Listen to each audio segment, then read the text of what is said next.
شعرونه دي چې دا د شتمنو ښار کې څه وینمه لویه خدایه، ښکاري د خلکو په مخونو د غربت کرښې.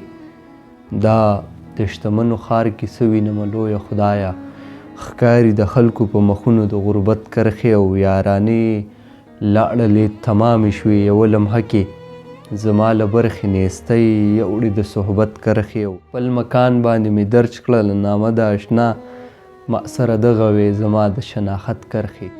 لکه د غره په ما پرته حیراني هاغسې ده، فکر کومه چې دنیا خو فاني هاغسې ده. او ستا د دروغو او فریب کهاني هاغسې ده، تبدیلي راغله خو وطن کې ګراني هاغسې ده.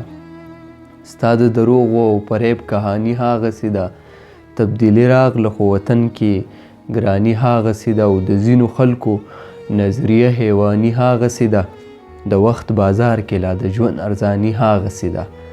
د ځینو خلکو نظریه حیواني هاغسې ده، او د وخت بازار کې لا د ژوند ارزاني هاغسې ده. او د نفرت جنګ کې که نقصان شو نو زړونه وران شول، د محلاتو خو اشنا وداني هاغسې ده. د نفرت جنګ کې که نقصان شو نو زړونه وران شول، د محلاتو خو اشنا وداني هاغسې ده. او مخکې مې ګونجې راغلل، وخت هم لکه باد تیر شه، دعوا بس کومه دا چې ځواني هاغسې ده. ما د پښتو روایات نشو ماتولی ځکه کړي مدام مې ستا د یاد میزباني هاغسې ده. یو ستا کمی محسوسوم بې انتها لالیه، بل د موسم سحره نن بیا باراني هاغسې ده. یو ستا کمی محسوسوم بې انتها لالیه، بل د موسم سحره نن بیا باراني هاغسې ده.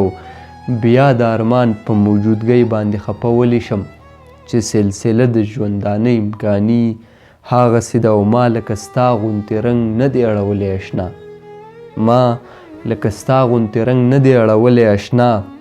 یاد د عشق قصه زما زباني هاغسې ده. نه ښکاري اوس هم ستا په مخ باندې آثار د هجر، جواد ستا خو شاعري روماني هاغسې ده.